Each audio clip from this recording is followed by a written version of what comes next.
दोस्तों, जय भगवान श्री जगन्नाथ जी। श्री जगन्नाथ जी की कहानी। भगवान जगन्नाथ की कहानी बहुत ही रोचक है। जगन्नाथपुरी का रथ उत्सव विश्व प्रसिद्ध है, परंतु रथ उत्सव से कुछ दिन पहले ज्येष्ठ पूर्णिमा के दिन जगन्नाथ प्रभु को 108 घड़े जल से स्नान कराने की प्रथा है। 108 घड़े जल से स्नान करने के बाद जगन्नाथ भगवान बीमार पड़ जाते हैं। 15 दिन बीमार रहने के बाद जब ठीक होते हैं तब नैनासर उत्सव मनाया जाता है। परंतु सोचने वाली बात यह है कि जो पूरे ब्रह्मांड का मालिक है, जिसके लिए इस पूरे ब्रह्मांड में कुछ भी ऐसा नहीं है जो नहीं किया जा सकता, वह बीमार कैसे पड़ सकता है। बीमार होना एक मानवीय घटना है। भगवान बीमार कैसे हो सकते हैं? इसके पीछे भगवान की एक बहुत ही प्यारी लीला है। माधव दास की प्रभु सेवा। जगन्नाथ भगवान का एक बड़ा ही अनन्य भक्त हुआ करता था। उसका नाम था माधव दास। जब माधव दास की पत्नी का देहांत हो गया तो वह पूरे समय भगवान जगन्नाथ की सेवा ही करता, मानो उसका पूरा जीवन उसने भगवान जगन्नाथ को लिख दिया हो। सेवा के बाद जो मिलता वह खाता और वही भगवान जगन्नाथ के मंदिर के पास अपनी कुटिया में सो जाता। सालों बीते, पर माधव दास किसी भी दिन भगवान की सेवा से नहीं चूकता। दिन तो बहुत बड़ी बात है, वह किसी क्षण भी भगवान की सेवा से नहीं झुकता। जब माधव दास बूढ़ा हो चला तब वह बीमार रहने लगा। लोगों ने उससे कहा, अब आराम किया करो, तुम बूढ़े भी हो गए हो और बीमार भी रहते हो। परंतु माधव दास किसी की नहीं सुनता, बस अपनी प्रभु सेवा में लगा रहता। अपने दास की सेवा माधव ने की। एक बार की बात है, माधव दास बहुत बीमार हो गया। लोगों ने उससे कहा, वैद्य के पास जाओ, दवाई खाओ। परंतु माधव दास सबसे कहता, जिसके माथ पर हो जगन्नाथ का हाथ, उसे किस बात की चिंता, भगवान है ना, वह सब देख लेंगे। यही कहता और निरंतर अपनी प्रभु सेवा में लगा रहता। एक दिन वह अपनी कुटिया में बीमारी की वजह से बेहोश हो भूमि पर गिर पड़ा। तब प्रभु जगन्नाथ प्रकट हुए। आम मनुष्य भेष में उन्होंने माधव दास को उठाकर चारपाई पर लिटाया।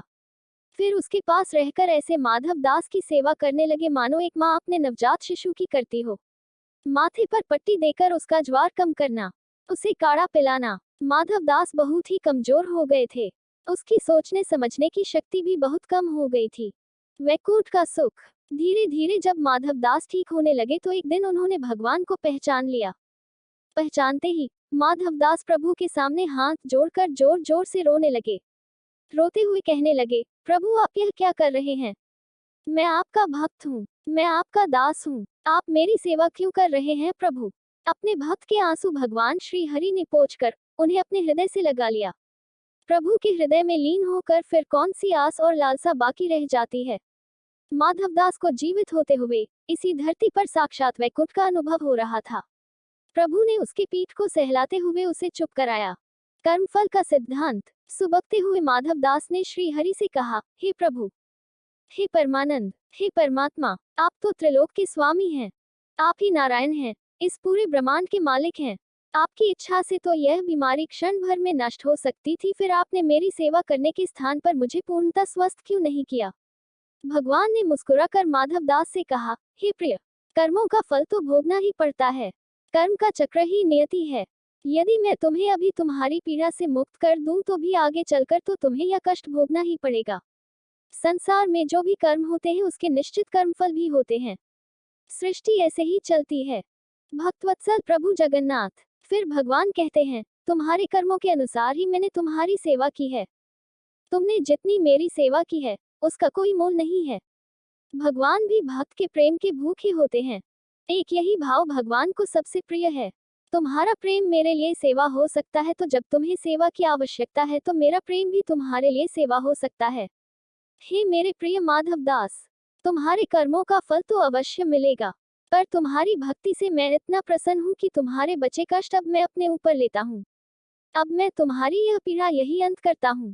तुम्हारे 15 दिन का ज्वर जो शेष है वह मैं अपने ऊपर लेता हूँ और तुम्हें स्वस्थ शरीर प्रदान करता हूँ। भगवान जगन्नाथ 15 दिन क्यों बीमार रहते हैं? भगवान के ऐसा कहते ही माधव दास स्वस्थ हो गए। उधर मंदिर में ज्येष्ठ पूर्णिमा के अवसर पर भगवान को 108 खड़े जल से नहलाया जा रहा था। नहलाने के उपरांत भगवान का विग्रह जोर से तपने लगा और 15 दिन तक तपता रहा।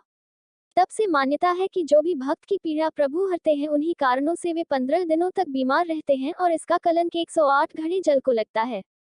धन्य है वो 108 घड़े एवं जल को प्रभु की लीला के अंग हैं।